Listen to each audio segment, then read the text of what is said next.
Instagram சமூக வலைத்தள பக்கங்களில் வாழ்க்கையில் நீ பின்னாடி பிச்சை தான் எடுப்ப, அப்போ நான் உனக்கு பிச்சை போட மாட்டேன் அப்படின்னு பலரும் பதிவு செய்கிறாங்க. இந்த ஒரு பதிவுகள் எனக்கு வருத்தத்தை ஏற்படுத்தினாலும் அடித்தட்டு மற்றும் ஏழை மக்களுக்காக சேவை செய்வது எனக்கு பெருமையாக இருக்குது அப்படின்னு கேபிஒய் பாலா அவர்கள் வாணியம்பாடி அருகே இருக்கக்கூடிய அடிப்படை வசதியே இல்லாத கிராமத்திற்கு ஆம்புலன்ஸ் சேவை வழங்கியதுமே இந்த ஒரு பேட்டியை கொடுத்துருக்காரு. இதுதான் இப்போ சமூக வலைத்தளங்களில் பெரிதளவு பேசப்பட்டுட்டும் இருக்குது. என்ன நடந்தது அப்படின்றத நாம் இந்த ஒரு வீடியோவில் டீட்டெயிலாக பார்க்கலாம். திருப்பத்தூர் மாவட்டம் வாணியம்பாடி அருகே ஆலங்காயம் ஒன்றியத்துக்குட்பட்ட நெக்னாமலை கிராமத்தில் கிட்டத்தட்ட 172 குடும்பங்கள் வசிக்கிறாங்க. 750 பேர் வசித்து வராங்க. இந்த ஒரு கிராமத்தில் அன்றாட தேவைகளுக்கும் மருத்துவ தேவைகளுக்கும் மக்கள் 7 கிலோமீட்டர் நடந்தே செல்லக்கூடிய சூழ்நிலையும் இருக்கு.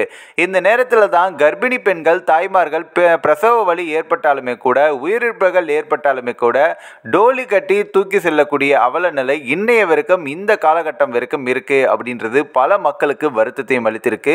அப்படிதான் 3 மாதங்களுக்கு முன்பு பெண் ராஜேஸ்வரி என்பவருக்கு பிரசவ வலி வந்த காரணமாக அவங்களுக்கு டோலி கட்டி தூக்கி சென்று மருத்துவமனைக்கும் அனுமதித்திருந்தாங்க. இந்த ஒரு செய்தித்தாள் மற்றும் தொலைக்காட்சியிலும் வந்திருந்தது. இதை பார்த்த கேபிஒய் பாலா அவர்கள் இந்த கிராமத்திற்கு ஏதாவது ஒரு சேவை செய்யணும் அப்படின்னு சொல்லிட்டு தன்னுடைய இலவச ஆம்புலன்ஸ் சேவையை இந்த ஒரு கிராமத்துக்கு வழங்கியிருக்காரு. அப்படிதான் இந்த கிராமத்திற்கு வழங்குவதற்காக சென்றிருந்தப்ப அந்த கிராம மக்கள் இவருக்கு பட்டாசு வெடித்தும் ஆரத்தி எடுத்தும் மாலை அணிவித்தும் உற்சாக வரவேற்பும் அளித்திருந்தாங்க.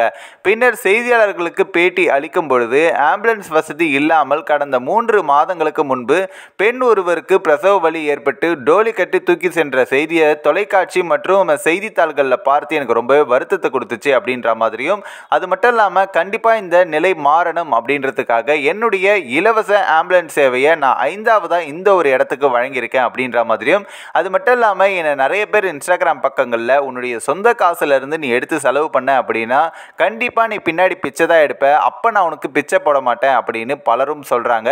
இந்த ஒரு கருத்துக்கள் எனக்கு வருத்தத்தை ஏற்படுத்தினாலும் அடித்தட்டு மக்களுக்கு என்னுடைய உதவிகளை கொடுக்கும் பொழுது எனக்கு மனமகிழ்ச்சி கொடுக்குது அப்படின்ற மாதிரியும் பேசியிருக்காரு. எனவே இவருடைய இந்த ஒரு சேவையை நிறைய பேர் தொடர்ந்து பாராட்டிக்கிட்டும் இருக்காங்க. அது மட்டும் இல்லாமல் கேபிஒய் பாலா அவர்கள் இன்னும் 5 ஆம்புலன்ஸ் சேவையை கூட நான் தொடங்கி வைப்பேன், அந்த நம்பிக்கை எனக்கு இருக்கு அப்படின்ற மாதிரியும் தெரிவிச்சிருக்காரு. இந்த ஒரு வீடியோ குறித்து உங்களோட கருத்துக்களை நீங்க மறக்காம கமெண்ட்ஸ்ல சொல்லுங்க. நம்ம தி பீப்பிள் டெஸ்க் சேனலையும் சப்ஸ்கிரைப் பண்றேங்க.